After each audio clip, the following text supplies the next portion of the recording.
이란과 미국은 협정에 서명할 예정이 아니었어요. 무슨 일인지, 누가 결정했는지, 미국 대통령에게 제안한 사람이 당신인지 알려주실 수 있나요? 상당히 즉흥적으로 일어났어요. 며칠이 지난 후였고 미국 대통령은 월요일부터 프랑스에 있었거든요. 이번 G7 정상회의는 중요한 진전을 이뤄냈다고 생각합니다. 그 합의는 몇 시간 전에 이루어졌고 마무리되어야 했습니다. 이란과 미국 사이에 여러 차례 논의가 오갔습니다. 이번 G7 정상회의 마지막 지시에 따라 마무리되었고 이는 각 팀이 결정한 내용입니다. 대통령은 이렇게 하는 것이 좋다고 판단했고 기다리지 않고 바로 서명할 수 있었던 것이 다행이라고 생각했습니다.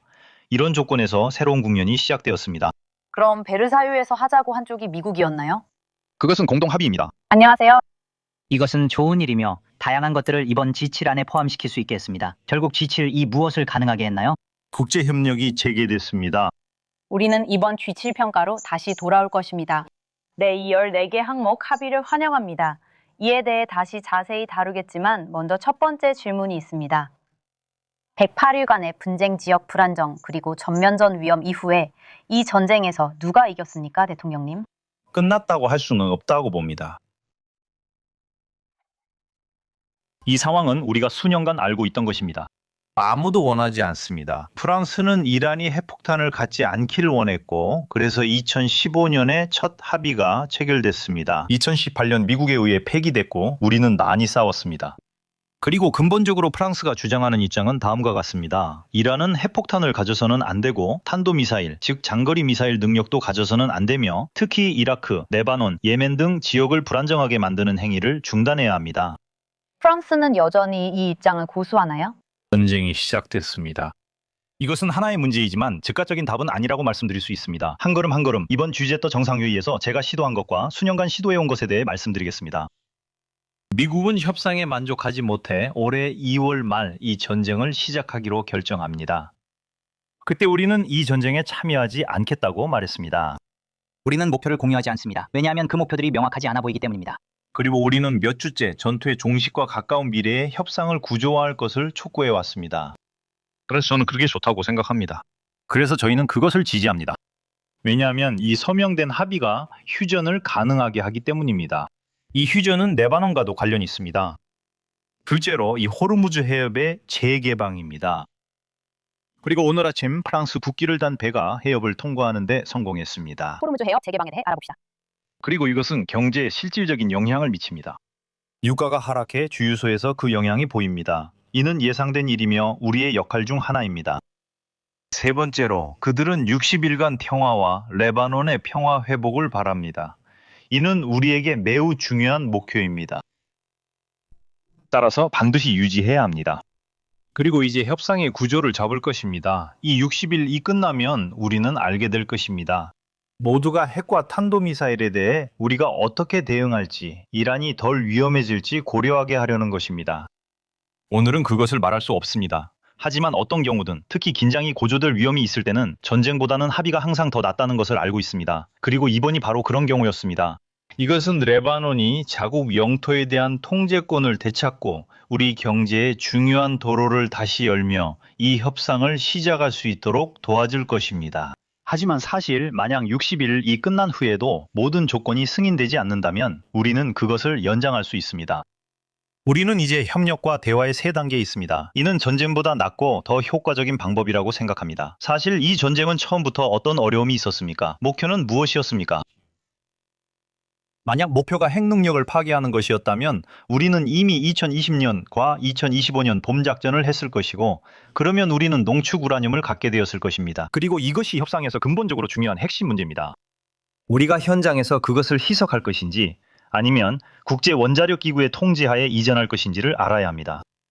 두 번째 목표는 이렇게 말할 수도 있었겠죠.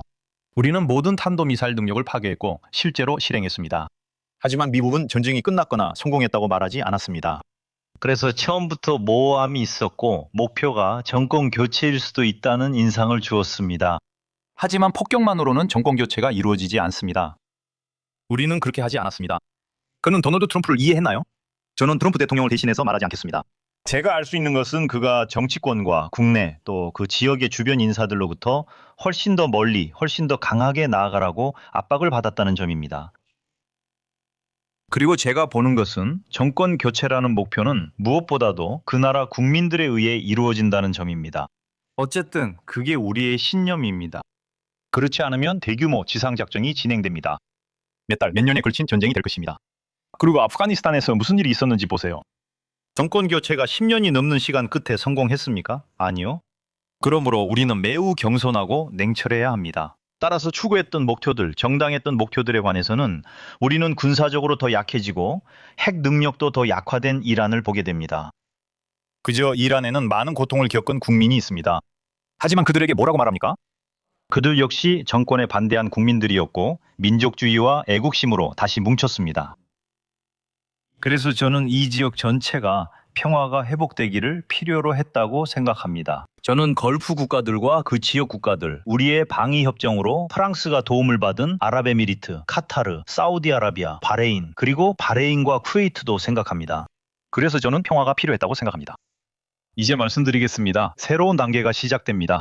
바로 이 새로운 단계에서 당신이 제기한 이러한 문제들이 이란과 미국 간의 1대1 대화로 해결될 수 있을까요? 핵 문제, 탄도미사일 문제, 그리고 제가 논의하고 싶은 협정의 일부까지도요. 이 협정에서 이란이 제재 해제, 동결자금 해제, 그리고 3천억 달러의 재건기금을 받게 된다는 사실을 알게 되었을 때 이란이 이런 점들에 대해 모호한 약속만을 했다는 점에서 그래서 모든 것을 다 가져갈 필요는 없다고 생각합니다. 네, 초기 단계에서 일어날 일들이 있습니다. 그리고 덧붙이자면 저희는 도울 준비가 되어 있습니다.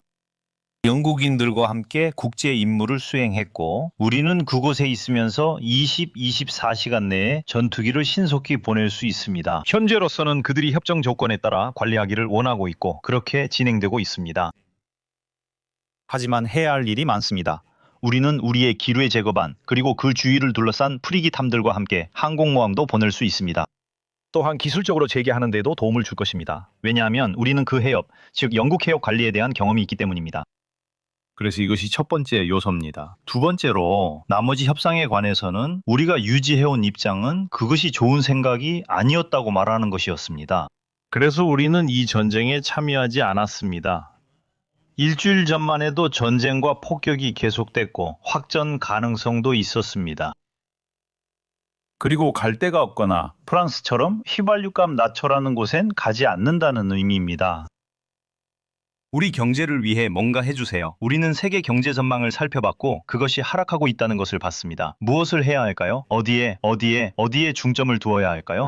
분명히 평화를 이루기 위해서입니다. 저는 이 전쟁의 정당성에 대해 물러서지 않습니다. 만약 제가 그것에 동의했다면 프랑스의 노력에 동참했을 것입니다. 지금 이 순간 우리가 자축할 이유가 있다고 말하는 건 이것이 이 지역과 프랑스의 이익이기 때문입니다. 프랑스 대통령으로서 말씀드립니다. 저희는 받아들일 수 없는 점들이 있습니다. 일을 하려면 체계적으로 해야 합니다. 즉 전쟁이 있고 분쟁을 완전히 중단할 수 있을 때 그때 우리는 예라고 말합니다. 그리고 나서 새로운 단계가 시작됩니다. 중요한 건 무엇을 말해야 하냐는 겁니다.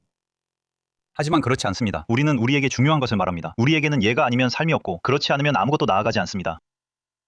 그렇지 않으면 역사가 일어납니다. 이것이 이번 G7, 이 우크라이나와 그 지역에 보여준 전부입니다. 그럼 우리는 무엇을 말합니까? 우리는 해협이 계속 열려있는 것이 중요하다고 봅니다. 이것이 우리가 영국인들과 함께 제안하는 우리의 임무입니다. 두 번째로 우리는 이렇게 말합니다. 레바논은 중요하며 우리는 약속합니다. 오늘 오후 레바논 총리를 만났고 그는 곧 다시 올 예정입니다. 우리가 해야 할 일은 무엇입니까? 이것이 트럼프 대통령에게 제안한 내용이며 여러 나라들과 함께 노력 중입니다. 우리는 레바논 군대가 자국 영토의 통제권을 되찾을 수 있도록 국제사회를 동원할 것입니다. 두 번째로 그 합의에서 우리는 이렇게 말합니다. 레바논에서의 휴전은 헤즈볼라, 이란, 이스라엘 모두에게 적용됩니다. 이 점을 존중하지 않는 사람입니다. 최근 며칠 사이에 상황이 많이 좋아졌습니다. 물론 몇 가지 차질이 있긴 하지만 이전에 우리가 겪었던 것과는 비교할 수 없습니다. 그러므로 모든 사람에게 압박이 가해져야 합니다. 이란에 대한 압박, 미국이 이스라엘에 가하는 압박. 이 협정 조건에 따라 이스라엘군 철수가 예정돼 있습니다. 따라서 우리는 구축해야 할 것입니다. 프랑스는 2년 전 이미 남부 레바논 침공이 있었을 때 중요한 역할을 했고 우리는 그것을 조율했습니다. 여기서 우리는 미국, 레바논, 이스라엘과 협력하여 영토 회복과 헤즈볼라의 무기를 레바논 군대로 이관하는 작업을 추진할 것입니다. 하지만 이를 위해 우리가 해야 할 일은 무엇일까요? 제 말을 들어보세요. 당신이 모든 것에 대한 답을 가지고 있거나 모든 것에 대해 의문이 있다면 저는 당신을 내버려 두겠습니다. 당신에겐 인내심, 우리 모두에겐 겸손이 필요합니다. 우리가 실제로 무엇을 할까요? 그렇다면 레바논에 관해서는 우리는 다시 일을 추진하고 이 레바논 군대를 돕기 위해 지역과 국제사회의 자금을 동원할 것입니다. 그리고 마지막으로 이란 핵 문제에 대한 협상이 있습니다. 이 협상은 2015년과 마찬가지로 미국과 이란 사이에서 시작될 것입니다. 하지만 이것이 마무리되기 위해서는 독일, 영국, 프랑스가 필수적입니다. 왜냐하면 유엔 차원에서 결정된 국제 제재를 해제할 수 있는 나라는 우리들이기 때문입니다. 그리고 우리는 경험이 있는 강대국이기 때문에 협상에 참여하게 될 것입니다. 그리고 제가 미국에 제안한 것은 이 지역의 모든 국가들을 참여시키자는 것이었습니다. 왜냐하면 이번 전쟁은 한 가지를 분명히 보여주었기 때문입니다. 이 지역의 모든 이웃 국가들이 피해자라는 점입니다. 따라서 이들은 이 평화협정에 참여해야 합니다. 이제 막 시작했으며 아직 모두 해결되지 않았습니다. 의문점이 있냐고요? 많습니다. 저도 그 점에 동의합니다. 하지만 제 역할은 무엇입니까? 행동하는 것입니다. 제안하는 것입니다. 지휘하는 것입니다. 저는 베냐민 네타냐후의 태도에 대해 말씀드리고 싶습니다. 그는 이미 자신의 분대를 그곳에 남기고 싶다고 분명히 밝혔습니다. 도널드 트럼프는 이스라엘 총리와 좋은 관계를 유지하며 오늘 오후 전화해 이성적으로 행동해달라고 요청했습니다. 여러분도 그 말을 쓰시나요? 저는 책임감과 이성적인 태도를 보여야 한다고 말하고 싶습니다. 오늘날 베냐민 네타냐후 총리는 정책이 없다고 생각합니다. 그는 안보 성과를 이루고 나라를 위협에서 지켰습니다. 저는 그가 가자지구에서 한 일에 대해 일찍부터 반대해왔습니다. 2023년 10월 7일 공격 후 테러단체와 싸운 것뿐만 아니라 정당한 이유 없이 민간인에게도 피해를 줬다고 생각합니다. 하지만 가자지구에서 계속되고 있는 정책, 그리고 서한지구에서 새로운 정착촌 건설과 절대 용납할 수 없는 행위들이 계속되고 있는 정책은, 그리고 남부 레바논에서 장기적으로 진행되고 있는 정책 역시 이스라엘의 이익에 반하는 것입니다. 왜냐하면 이 정책이 그 지역 모든 주민들의 분노와 폭력을 키우고 있기 때문입니다. 그리고 그렇기 때문에 오늘날 이런 변화가 하루아침에 일어날 수는 없습니다. 저는 헤즈볼라가 이스라엘의 위협이 된다는 사실을 결코 과소평가하지 않습니다. 그것은 사실입니다. 이번 합의에서 중요한 것은 레바논의 복귀 방식입니다. 레바논이 무기를 통제하고 이스라엘 안전을 보장해야 합니다. 그리고 이스라엘이 이에 참여해야 합니다. 그러나 이스라엘의 안전은 이웃 영토 점령으로 보장되지 않습니다. 이는 매우 중요합니다. 의장님, 그래서 트럼프 대통령은 질문에 답하자면 최근 며칠 동안 네타냐후 총리에 대한 태도의 변화를 보였습니다. 그리고 저는 오직 이러한 조건에서만 우리가 평화를 구축할 수 있다고 생각합니다. 호르무즈 해협에 대해 한마디만 더 하자면 오늘날 그곳에는 여전히 많은 것이 걸려 있습니다. 이 협상, 즉 60일간의 협상이 끝난 후에 호르무즈 해협이 이란인들에 의해 사실상 사유화되거나 봉쇄되지 않을 것이라는 보장이 있나요? 그들은 이미 일종의 통행료를 부과하겠다며 서비스 요금을 부과할 것이라고 말하고 있습니다. 우리는 보장을 받지 못했습니다. 이 협상은 프랑스가 참여하지 않기 때문입니다. 우리는 이것이 실행되도록 추진했습니다. 저는 지난 몇 달 동안 트럼프 대통령과 페사치킨 대통령 모두에게 전화를 걸어 이 갈등을 끝내고 생산적으로 논의하고 협상하기 위해 함께 앉자고 요청했습니다. 그러나 오늘 우리가 협정에 서명한 것은 아니었습니다. 이 협정은 60일간 무조건 재개를 규정합니다. 오늘 아침에 본 것은 올바른 방향으로 가고 있습니다. 저희가 확인해 보겠습니다. 그 후에는 제 생각에 논의할 주제가 될 것입니다. 트럼프 대통령, 즉 저에게 어제 이렇게 말했습니다. 협정은 매우 명확하며 재개될 것이고 관세 없이 등등입니다. 그리고 국제법도 이 점에 대해 명확합니다. 국제법과 국제 관행 모두 자유로운 이동을 의미하며 관세나 서비스 요금 등은 포함되지 않습니다. 도버 해협부터 말라카, 바벨만데브까지 모두 해당되며 이는 존중되어야 합니다. 이것이 프랑스인들이 보는 연료 가격의 정상화로 돌아간다는 의미인가요?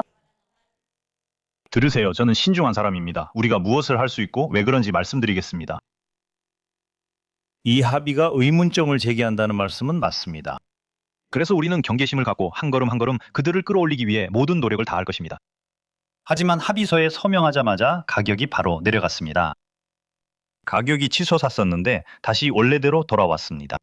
불과 얼마 전까지만 해도 배럴당 약 80, 81달러 정도였어야 했습니다. 아니면 그보다 조금 낮았을 수도 있습니다. 주유소 기름값이 일부 내리기 시작했으며 앞으로도 더 내릴 것입니다. 이제는 가격이 안정되어야 합니다. 우리가 가격을 안정시키면 더 내려갈 것입니다. 그러면 우리는 생산 능력을 재가동하겠습니다. 이번 G7의 결정이기도 하며 우리는 일어난 일에서 교훈을 얻어야 합니다. 모두가 이 D3에만 의존할 수 없습니다. 그래서 우리는 모든 대체 경로를 함께 자금을 지원하기로 결정했습니다. 즉 석유와 가스가 후자이라를 통해 아랍에미리트 영토인 호르무즈의 반대편으로 나갈 수 있도록 하는 것입니다. 또한 가스관을 통해서도 나갈 수 있도록 하는 것입니다. 그리고 송유관을 통해 사우디아라비아를 거쳐 이집트로 그리고 유럽으로 나갈 수 있도록 하는 것입니다. 또한 이라크, 시리아, 레바논을 통해서도 지중해로 나갈 수 있도록 하는 것입니다. 즉 우리의 에너지 인프라를 다양화해서 이 호르무즈 해협과 그 통과에 대한 의존도를 줄이고 안전을 확보하자는 것입니다. 그렇지 않으면 압박의 수단을 제공하게 되고 이는 이란인들이 전쟁에서 분명히 깨달은 점입니다. 그리고 압박이 있었습니다. 특히 경제에서 성장 전망은 하락하고 인플레이션은 올랐습니다. 이 전쟁이 프랑스 경제에 미치는 비용은 얼마입니까? 과학자들과 이야기해보면 아직 말하긴 이르지만 최근 2년간 전망과 실적은 우리 경제에 대해 상향 조정되었습니다. 좋은 소식입니다. 여기서 안정을 이루면 며칠 전 봤던 전망들도 상향될 것입니다. 전망들이 올해 하반기 배럴당 100달러가 넘는 유가를 기준으로 했기 때문입니다. 숫자로 부담을 주고 싶지 않지만 아직은 이르다고 생각합니다. 이런 전쟁들은 경제에 부담을 주므로 전쟁을 멈추는 것이 경제적으로도 좋습니다. 그리고 세계 경제 상황에서 프랑스는 우리 이웃 나라들이나 주요 경제 대국들보다 훨씬 더 잘 버티고 있습니다. 그리고 프랑스는 최근 몇 년 동안 독일이나 이탈리아보다 훨씬 더 높은 성장률을 꾸준히 기록해 왔습니다. 전쟁이 이어지고 위기가 거듭되는 가운데 이제 우크라이나에 대해 이야기해봅시다. 오늘 우크라이나가 러시아 대형 정유소를 공격했고 그곳은 모스크바와도 가까웠다고 들었습니다. 우크라이나가 전쟁에서 이기고 있는 걸까요? 들어보세요. 우크라이나는 첫날부터 모든 관찰자들을 놀라게 할 만큼 용기와 혁신, 군사 생산 능력으로 버티고 있습니다. 그래서 우크라이나는 매우 잘 버티고 있고 예상했던 것보다 훨씬 더 잘 저항하고 있습니다.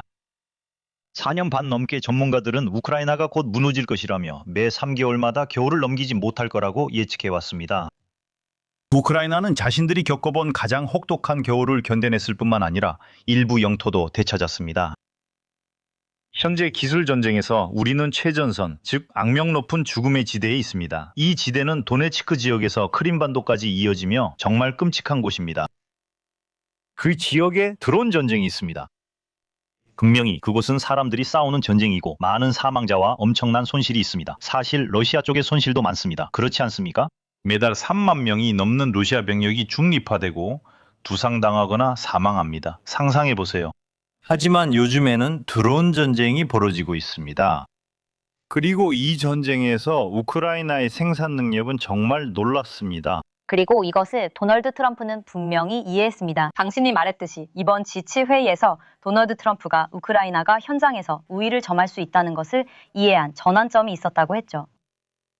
그리고 블라디미르 푸틴을 패배자로 보시나요? 그가 자주 쓰는 단어 아닌가요? 실패한 사람인가요? 아니면 들어보세요. 이번 G7 동안 일어난 모든 일에 대해 제가 생각하는 것은 우리가 이른바 G7이라고 부르는 주요 경제 파트너들을 포함해 모두를 한자리에 모을 수 있었다는 점입니다. 또한 한국, 인도, 케냐, 브라질, 이집트 등도 있었고 모두가 주요 현안에 협력하려는 강한 의지가 있었습니다. 그리고 트럼프 대통령이 본 것은 우리가 모든 것에 대해 의견이 다를 수 있지만 협력하고 함께하는 것이 중동에서 그에게 도움이 되고 우크라이나에도 도움이 된다는 점이라고 생각합니다. 그가 보는 것은 사실 그가 처음 왔을 때 우크라이나가 질 거라고 생각했다는 겁니다. 그래서 그는 빠른 평화를 원했던 거죠. 기억하세요. 2025년 1월, 2월 그는 그게 영원처럼 느껴졌다고 생각했습니다. 그는 우크라이나의 패배를 예상했습니다. 백악관 오벌 오피스에서 젤렌스키 대통령과 상황이 좋지 않았습니다. 불과 1년 전만 해도 앵커리지에서 트럼프 대통령과 푸틴 대통령의 정상회담이 있었고 그 자리에서 아직 점령하지 않은 우크라이나 영토를 넘겨주자는 합의가 거의 이루어질 뻔했습니다. 그 다음 우리는 8월 대표단을 이끌고 워싱턴으로 가서 이건 불가능하다. 우리는 시도했다고 말하려 했습니다. 네, 엄청난 길을 걸어왔습니다. 그 길은 우크라이나인들의 능력과 신뢰성에서 비롯된 승리입니다. 트럼프 대통령은 자신에게 들려온 모든 말이 거짓이라는 것, 그들이 무너질 거라는 말, 겨울을 넘기지 못할 거라는 말이 모두 사실이 아님을 알게 되었습니다. 그는 앞에 용감하고 혁신적인 사람들, 자신이 존경하는 사람들을 마주했습니다. 두 번째로 그는 유럽인들이 책임을 다하는 모습을 보았습니다. 우리가 최근 해온 무장자원봉사자 연합구축, 그리고 그들이 7월 14일 퍼레이드에 참가할 예정입니다. 유럽인들과 몇몇 캐나다, 일본, 호주 동맹국들이 우크라이나와 함께 평화 이후의 안보 보장을 구축하자고 말합니다. 이것은 부담이 아닙니다. 그리고 미국도 그것을 보장하기 위해 그 자리에 있을 것이라고 말합니다. 세 번째로 그는 러시아가 약속을 지키지 않는 것을 봤고 러시아가 평화를 원한다고 말하는 것도 봤습니다. 그는 그들의 평화가 우크라이나의 항복임을 알았습니다.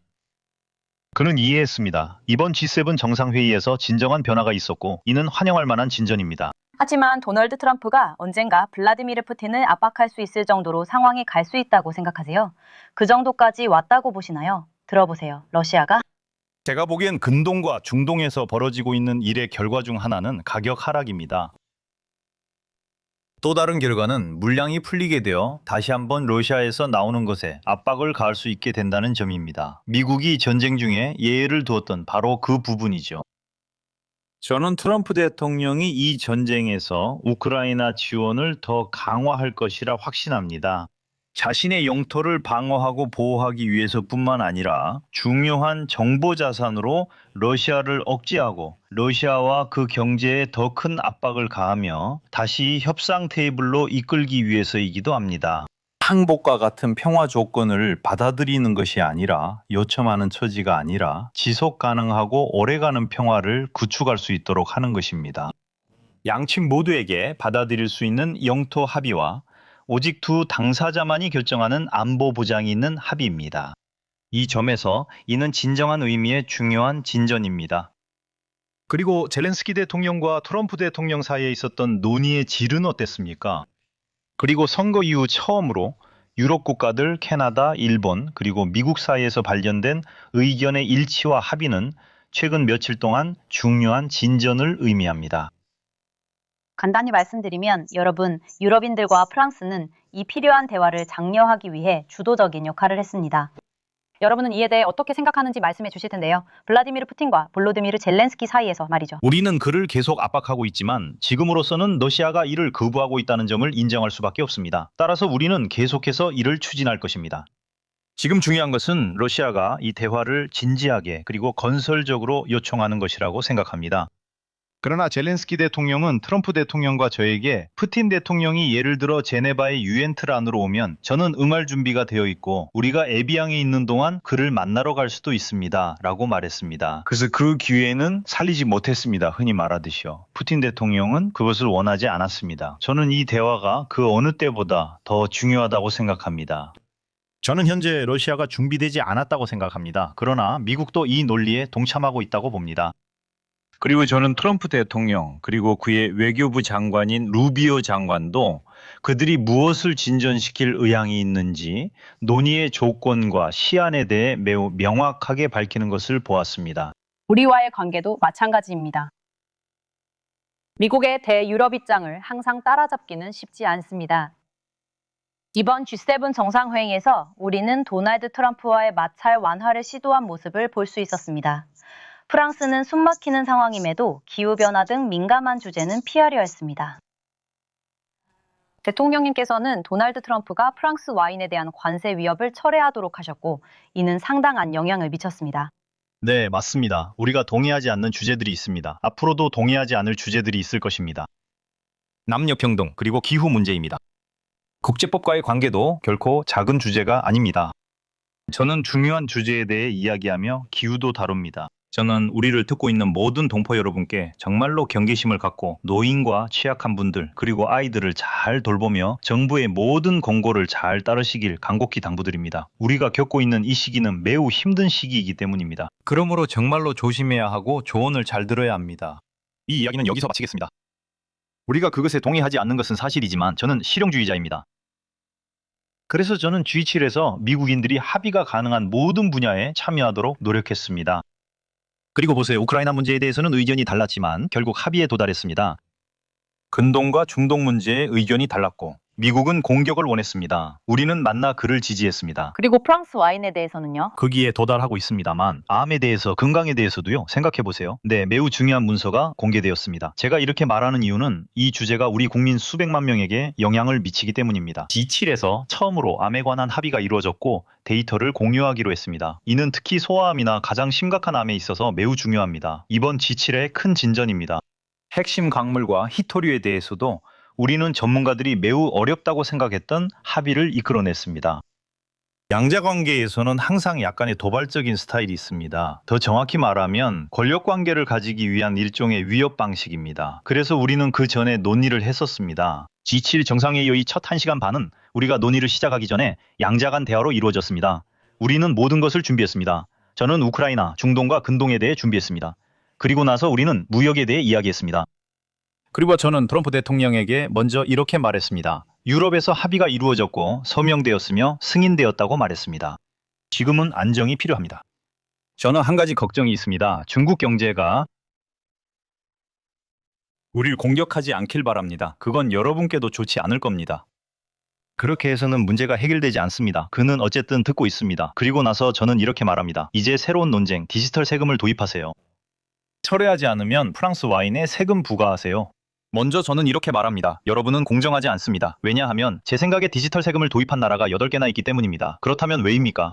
그리고 왜 디지털 세금을 도입했는지 설명했습니다. 몇몇 대기업이 우리 기업에 많은 서비스를 팔아 큰 돈을 벌지만 세금은 내지 않기 때문이라고 말했습니다. 그래서 우리는 일자리를 창출하기로 결정했습니다. 그래서 우리는 진정했습니다. 그게 논의입니다. 말들이 오갑니다. 저는 이 업계를 안심시키고 싶습니다. 와이너리들은 제가 항상 그들 편에 서서 지원할 것이라는 걸 알고 있습니다. 우리는 중국에서 꼬냑, 미국에서는 로제 와인을 두고 싸웠고 지금은 평화롭게 지내고 있습니다. 그리고 우리가 나눴던 대화, 어제 가졌던 양자 간의 순간은 여러분에게 세금을 부과하려는 사람의 마음가짐이 아닙니다. 반면 우리는 미국 행정부와 협력해 현재 우리나라에서 세금을 내지 않는 이 그룹에 세금을 부과해야 함을 명확히 할 것입니다. 최소한의 세금이 있다면 기술적으로 해결하겠습니다. 세금에 대해 논의합시다. 하지만 보세요. 이게 중요한 점입니다. 방법에 대해서요. 완전히 명확합니다. 우리는 그것에 대해 이야기했습니다. 그러니 여기서 여러분이 기억하길 바라는 것은 그것에 대해 걱정하지 마세요. 우리는 도널드 트럼프가 우리를 적대자, 때로는 심지어 적으로 여기며 미국 기업 엔트로픽의 강력한 인공지능 모델 접근을 차단한 것을 보았습니다. 동맹국에게 이렇게 행동하는 것이 적절한 방식인가요? 당신도 그에게 그렇게 말했나요? 네, 물론 그렇다고 생각합니다. 우선 제가 말했고 그 다음에 설명했고 그 후에 우리는 논의를 했습니다. G7에서도 우리는 인공지능 기술 리더 12명과 함께 전용 세션을 가졌습니다. 그리고 우리는 함께 오랜 시간 대화했고 팀원들도 함께 했습니다. 알람이 울립니다. 저는 여러분께 이런 일이 일어난다고 말씀드립니다. 우선 혁신 측면에서 무슨 일이 일어나고 있나요? 인공지능이 가속화되고 있습니다. 인공지능은 학습하는 기계입니다. 당신은 사용하나요? 저는 물론 인공지능을 사용해서 무수히 많은 일들을 하고 연구도 하고 더 나아지고 이해하기도 합니다. 저는 인공지능에게 모든 것을 맡기지는 않지만 그것을 사용합니다. 그리고 또 제가 미스트랄 인공지능을 많이 홍보하다 보니까 채팅을 사용합니다. 네. 고양이만요. 저는 대화 상대들에게 그렇게 하라고 권합니다. 그래야 그것을 사용하면서 필요한 것을 다 제공하고 계속 훈련시키고 개선할 수 있기 때문입니다. 프랑스는 자랑스럽습니다. 인공지능 이야기 전 허락된다면 꽃꽃대기라 할 수 있겠네요. 바라볼 줄 알아야 합니다. 작동할 때는 솔직히 말해서 정말 대단합니다. 네, 우리는 유럽 인공지능 분야에서 가장 많은 일자리를 만든 나라입니다. 아주 멀었습니다. 우리는 유럽에서 인공지능 스타트업을 가장 많이 만드는 나라입니다. 우리는 가장 많은 인재를 양성합니다. 우리는 전략을 가장 먼저 발표했습니다. 사람들이 공론장에서 깨어나고 있습니다. 우리는 인공지능을 만들어야 합니다. 우리는 그들을 기다리지 않고 2018년 프랑스에서 인공지능 전략, 2019년 양자 전략을 발표했습니다. 이 분야에 가장 많이 투자한 나라입니다. 현재 미국과 중국이 선두주자고 유럽은 뒤처졌지만 우리는 유럽에서 최고입니다. 맞아요. 이 유명하고 중요한 대형 언어 모델 분야에서 유일합니다. 그러면 미스트랄은 오픈챗 GPT, 엔트로픽 등과 비교해서 어떻습니까? 미국, 중국 외에 캐나다와 우리만이 그것을 갖고 있습니다. 그래서 우리가 나아가야 합니다. 그게 뭔데요? 정말 그렇습니다. 몇 가지 수치를 말씀드리지만 이미 알고 계시죠? 알고 있지만 말씀드리는 게 중요합니다. 총리께서 인공지능 투자 발표하셨죠? 그리고 미국에서는 공공자금만 6천억 달러가 투입되고 있습니다. 여기에 기술 대기업들, 이런 민간 기업들이 쏟아붓는 수십억 달러는 제외한 금액입니다. 공공자금은 어디에 있나요? 우리가 미국처럼 투자할 수 있을까요? 게다가 프랑스 2030에 투자된 자금도 포함됩니다. 이미 거의 5년 전에 시작된 이니셔티브입니다. 연경사항을 발표하겠습니다. 10월 미해. 프랑스 2030. 우린 인공지능에 수십억 투자했습니다. 더 많이요. 아니요, 왜냐하면 우리는 미국과 유럽에 맞먹는 규모를 갖추고 있기 때문입니다. 우리 프랑스인들은 많은 이웃들보다 훨씬 더 많은 공공자금을 투자하고 있습니다. 둘째, 민간 자금 동원이 필요합니다. 우리는 3세대 TV 펀드를 새로 출시했습니다. 우리는 기관에서 모은 150억 유로의 민간 자금을 투자할 예정입니다. 이는 앞으로 나아가기 위한 것입니다. 이후 인공지능 투자용 민간 자금을 모았습니다. 하지만 유럽은 더 투자해야 합니다. 그래서 제가 해야 할 일은 유럽 차원에서 더 많은 공공자금 투입을 위한 더 큰 예산을 확보하는 것입니다. 현재 유럽은 인공지능에 충분히 투자하지 않고 있습니다.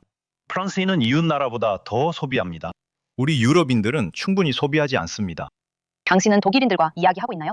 네, 몇 달 전 베를린에서 관련 디지털 정상회담에 참석했고 올해 미바텍에서 독일이 주빈국입니다. 그래서 저는 우리가 이 문제에 대해 그들을 설득할 수 있을 거라고 생각하고 결국 해낼 거라고 믿습니다. 하지만 우리는 지금 싸우고 있습니다. 프랑스는 유럽의 선두에 있습니다.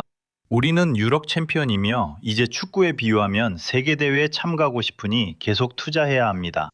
국민들이 그 이유를 이해하길 바랍니다. 민간 자금을 투자해야 합니다. 그 자금으로 데이터 센터를 건설하고 구매할 수 있으며 이를 통해 처리 능력을 확보하고 더 많은 것을 할 수 있습니다. 이러한 계산 능력 덕분에 모델들이 실제로 작동할 수 있습니다. 오늘날 엔트로픽이 그들의 미서스 5나 페이보스 5 모델을 만들 때 두 모델 모두 금지되어 있지만 우리가 동원할 수 있는 것보다 15배나 더 높은 컴퓨팅 능력으로 훈련시켰습니다. 그리고 우리는 우리 이웃들보다 훨씬 더 많은 자원을 동원합니다. 따라서 우리는 데이터 센터에 투자하는 우리의 전략을 계속 실행해야 합니다. 프랑스는 훨씬 앞서 있으며 우리는 저렴한 원자력 에너지를 쓸 수 있습니다. 따라서 데이터 센터, 인재, 그리고 미스트랄, 알랑 같은 우리의 생태계를 지키는 것, 모든 훌륭한 기업들을 보호하고 이를 가속화하며 훨씬 더 강력한 유럽 전략과 더 많은 투자가 필요합니다. 이것이 우리가 먼저 대응해야 할 싸움입니다. 이제 질문으로 돌아가겠습니다. 이는 매우 중요하며 미국인들이 일주일 전에 처음으로 경각심을 느낀 계기였습니다. 미국 행정부는 그간 인공지능 규제를 하지 않겠다 했지만 이제 위험성을 이해하게 됐습니다. 저는 기쁩니다. 2년 전 인공지능 정상회의에서 모두가 우리에게 규제하지 말라고 했지만 반응은 거의 없었습니다. 그래서 우리는 위험하면 신뢰할 수 있는 파트너와 공유하라고 했습니다. 그리고 동맹국들과도요. 그래서 앞으로 며칠 안에 이러한 모델들이 보안과 사이버 보안을 담당하는 정부 당국과 공유될 수 있도록 합의에 이를 것이라는 점을 보게 될 것입니다. 왜냐하면 이것은 우리 병원, 은행 등에게 사이버 보안 문제이기 때문입니다. 그들은 상업적으로 다시 열 예정이며 우리는 이 문제를 며칠 또는 몇 주 안에 해결할 것입니다. 그래서 우리는 공공 자금이 많지 않기 때문에 민간 자금을 투입하는 것입니다. 지렛대의 힘을 사용하는 거죠. 둘 다 넣으세요. 지렛대의 힘은 베르사유에 있습니다. 여기에도 있지만 또한 GDP이기도 해요. 중요한 지표입니다. 프랑스의 성장이 멈추고 실업률이 다시 증가하며 프랑스의 부채가 3,500억에 달하는 것을 볼 때 결국 프랑스가 집권했을 때보다 지금 더 강력해졌다고 생각하시나요? 저는 프랑스와 유럽이 독립의 전환점을 맞이하고 있다고 생각합니다. 하지만 오늘날 프랑스는 더 강한 군대를 보유하고 있다고 생각합니다. 동의합니다. 당신은 힘에 대해 말씀하셨죠? 프랑스는 더 강력하고 명확한 외교력을 가지고 있습니다. 이번 정상회담이 그 예시입니다. 프랑스는 독일, 이탈리아보다 성장률이 더 높고 안정적입니다. 그래서 프랑스는 지난 10년 동안 독일보다 더 많이 성장했고 이탈리아보다도 더 많이 성장했습니다. 이는 프랑스 독일 파트너십의 이전 15년 동안에는 없었던 일입니다. 프랑스는 7년 전부터 재산업화를 추진해 왔습니다. 어려운 시기에도 폐업보다 창업이 많았고 산업 일자리도 더 늘었습니다. 프랑스는 유럽에서 인공지능 분야의 선두주자입니다. 프랑스는 유럽 에너지 선두주자입니다. 10년 전만 해도 원전 폐쇄를 추진하고 원자력 투자를 하지 않던 나라였지만 우리는 상황을 완전히 바꿨습니다. 우리는 연간 90테라와트시를 수출합니다. 그것이 우리가 뛰어날 수 있는 이유입니다. 우리에겐 한 가지 어려움이 있습니다. 바로 우리의 공공재정입니다. 우리의 공공재정의 핵심은 계속해서 책임을 질 줄 아는 것입니다. 저는 나아가고 싶었지만 연금 문제에 대한 지지는 부족했습니다. 하지만 우리의 사회 모델은 개혁되어야 합니다. 그리고 그것은 우리를 이어받을 사람들의 과제가 될 것입니다. 이것은 필요합니다. 왜냐하면 세계에서 가장 관대한 사회 모델을 가진 나라, 국내 총생산의 대부분을 공공지출에 할애하는 나라에서 그렇기 때문입니다. 우리가 더 많은 효율성을 도입하지 않고 이 모델을 개혁하지 않는다면 우리는 지속적이고 지속 가능한 권력을 가질 수 없습니다. 저는 모든 것이 멈췄다고 말하는 것이 아닙니다. 사실이 아니며 우리는 이웃나라보다 실업률을 더 줄이고 버텼으며 더 강한 기준을 갖고 있습니다. 이제는 공공지출에서 더 효율적이 될 용기가 필요합니다. 지난 9년 동안 우리가 이룬 실업률 감소입니다. 하지만 실업률이 다시 오르고 있습니다. 마지막으로 죄송하지만 9년 전 상황과 비교하면 그렇지 않습니다. 그래서 이 모든 것을 공고히 할 수 있었습니다. 현 정부를 포함해서 총리는 재정 절감이 가능한 실업보험 개혁을 시행했습니다. 따라서 이 모든 것이 공고히 해야 합니다. 개혁을 다시 시작해야 하며 고령화 사회에 꼭 필요합니다. 보건 분야에서 현명한 재정 절감을 계속해야 합니다. 즉 사람들이 더 책임감을 갖고 우리의 의료가 더 개인화되어야 한다는 뜻입니다. 이는 예방 노력을 지속해야 하며 국가와 지자체 지출이 더 효율적이어야 한다는 뜻입니다. 아마도 어떤 사람들은 당신을 지켜보며 왜 그렇게 하지 않았는지 궁금해할 것입니다. 하지만 미안하지만 저는 그렇게 했습니다. 저는 여러 분야에서 그렇게 했고 군축 예산을 2배로 늘린 것도 자랑스럽게 생각합니다. 그렇지 않았다면 오늘 우리는 뭐라고 했을까요? 경찰서와 판사 예산을 60% 늘렸다는 점도 있습니다. 나라가 또 어떤 일을 겪었는지 보세요. 바로 지금 우리가 사법에 대해 이야기해 보겠습니다. 자, 제가 이 모든 걸 하지 않았다면 여러분은 저에게 수단이 부족하다고 말할 수 있었겠지만 우리가 해온 것을 보세요. 저는 2020년과 2022년에 프랑스 국민들에게 60세에서 65세로 연금 개혁을 제시하며 선출되었다고 생각합니다. 저는 그것이 받아들여지지 않고 지지받지 못했다는 것을 인정합니다. 우리 의회 다수도 그 결정에서 물러섰습니다. 이것이 민주주의입니다. 네, 저는 유감스럽게 생각할 수 있고 개인적으로도 유감스럽지만 이것이 바로 민주주의의 현실입니다. 우리의 지출을 줄이기 위해 가장 효과적이고 적절한 일입니다. 오늘날 최대 공공지출은 연금이기 때문입니다. 노래와 국가에서 연금 개혁 없이는 미선자입니다. 정의에 대해 이야기해 봅시다. 프랑스인들을 충격에 빠뜨린 비극, 리아나의 죽음을 간략하게 언급하셨죠? 리아나의 가족과 통화하셨고 제랄 다르마넨 법무부 장관이 프랑스 사법부를 대표해 사과했습니다. 당신은 프랑스를 대표해서 그렇게 하신 건가요? 그렇게 말하고 싶지 않고 제 생각도 다릅니다. 저에게는 가족이 있고 저는 이 교류와 인간성의 존엄성 안에서 머물고 싶습니다. 우리나라에 대해 정부가 앞으로 무엇을 할지 보여줘야 한다고만 말씀드리겠습니다. 우선 이것은 제가 오랫동안 옹호해온 주제이자 사명이며 이미 많은 일을 해왔던 분야입니다. 깊은 변화가 진행 중입니다. 하지만 우리는 거의 해냈어요. 여러 일이 있었고 첫날부터 모든 것이 완벽하진 않았다고 말했습니다. 현재 조사가 진행 중이며 결과는 6월 22일 제출 예정입니다. 저는 그렇게 하지 않을 것이며 미리 판단해 남에게 죄를 씌우지 않겠습니다. 저는 감정 표현이 목적이 아니며 비극을 겪는 가족들에게 이미 제 마음을 전했습니다. 제가 아는 것은 우리가 결코 아무것도 하지 않고 가만히 있었던 적은 없다는 것입니다. 또한 점점 더 많은 것을 우리의 역량에 더 많은 것을 요구하고 있음을 고려해야 합니다. 그리고 숨겨진 대륙이 있었다는 것도요. 표현의 자유가 주어졌습니다. 12시를 만들고 많은 것을 드러나게 한 것에 대해 매우 기쁩니다. 제가 선출됐을 때 우리 교도소 수감자는 지금보다 적었고 당시 7명 모두 성폭력과 젠더폭력으로 수감돼 있었습니다. 현재는 그 수가 3배로 늘었다는 점을 말씀드리고 싶습니다. 그러니까 아직도 미해결 사건들이 있지만 많은 사람들이 체포되고 구금되었으며 이전에는 완전히 침묵되었던 이야기들이었습니다. 왜냐하면 2018년부터 우리가 기한을 변경했고 따라서 지난 몇 년 동안 지속적으로 작업이 이루어졌기 때문입니다. 우리 사회는 용납할 수 없는 상황과 폭력 속에 살고 있습니다. 그리고 지난 몇 년 동안 겪었던 상황들에 대해 이런 실태를 들춰보면 우리 모두는 그런 일이 벌어졌다는 사실에 분노를 느끼게 됩니다. 왜냐하면 아이를 건드리는 것은 가장 나쁜 일이기 때문입니다. 그리고 우리는 항상 이렇게 말합니다. 우리가 못 봤다는 게 말이 안 돼. 절대 익숙해지지 않아. 제가 말하고 싶은 건 우리는 익숙해지지 말고 항상 분노해야 한다는 겁니다. 하지만 그 분노는 무력함을 의미해서도 안 되고 복수를 의미해서도 안 됩니다. 당신이 말했듯이 폭력에는 폭력으로 대응하지 않습니다. 아니요. 하지만 그 분노는 우리로 하여금 행동하게 해야 합니다. 저는 정치 세력에 대해 말했습니다.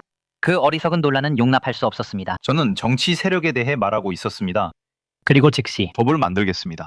무엇이 효과 있었고 없었는지 지금까지 한 모든 것을 확인하세요. 불필요한 점도 있었지만 많은 일이 이루어졌습니다. 무엇을 더 개선할까요? 효과적으로 하려면 침착하고 체계적으로 해야 합니다. 하지만 무엇보다도 제가 말씀드리고 싶은 것은 이 분노가 건설적이고 생산적이길 원한다면 유용한 행동으로 이어져야지 단순한 보여주기식 자세로 끝나서는 안 된다는 점입니다. 결국 우리의 병은 용서와 자기 신뢰, 존중, 부족입니다. 프랑스가 자신감과 자존감 없이 어떻게 위대한 일을 하겠습니까? 그리고 저는 여러분께 말씀드립니다. 우리의 외교, 군대, 경제, 인공지능, 사법, 치안에 대해 이야기합시다. 우리는 위대한 나라입니다. 그리고 우리는 우리의 실패와 부족함을 냉철하게 바라봐야 합니다. 우리 모두 함께 고치려고 노력해야 합니다. 그러나 비극이나 문제가 생겨도 서로 물어뜯으며 우리는 끝났다고 말해선 안 됩니다. 우리가 망해가고 있다고들 말하며 나오는 사임과 해임은 이제 셀 수도 없습니다. 사실 우리는 이미 몇 년 전에 끝났어야 했습니다. 아닙니다. 우리는 위대한 나라임을 최근 며칠간 증명했습니다. 이런 일을 해낸 나라는 위대한 나라뿐이며 그것을 실현한 건 프랑스인들이었습니다. 그리고 이 방에서 핵무기를 가진 국가의 국방회의가 열리는 이곳에서 가끔 자신의 자리에 후임자가 앉아있는 모습을 상상해 본 적이 있으신가요? 그런 것들은 말하지 않습니다. 그것에 대해 생각은 합니다. 우리는 모든 생각을 말할 필요는 없습니다. 이렇게 잔혹해진 세상에서 오늘 밤 우리가 한 모든 말을 생각해 볼 때 그가 가져야 할 자질은 무엇일까요? 프랑스인들은 그것을 알고 있습니다. 저는 그들을 믿습니다. 우리는 위대한 나라입니다. 우리 국민들은 자신들에게 좋은 것이 무엇인지 선택할 줄 알고 자신의 운명과 미래를 스스로 개척할 줄 압니다. 논의를 분명히 할 필요가 있습니다. 따라서 제 역할은 끝까지 행동하고 국가의 단합을 유지하며 중대한 과제들에 대한 논의가 충분히 명확해지도록 하는 것입니다. 하지만 프랑스 국민들은 올바른 선택을 할 줄 알 것입니다. 당신은 자신 있으신가요? 네. 우리가 이런 힘을 가지고 있기 때문에 우리는 드라마를 겪고 힘든 순간들과 감정을 경험합니다. 선생님이 몇 가지를 말씀해 주셔서 감동받았습니다. 하지만 우리는 위대한 민족이고 그 용어의 고귀한 의미에서 매우 정치적인 민족입니다. 프랑스 여성과 남성은 정치를 좋아하며 자신들의 미래에 좋은 것을 선택합니다. 대단히 감사합니다, 대통령님. 대통령님께도 감사드리고 여기 와주셔서 감사합니다.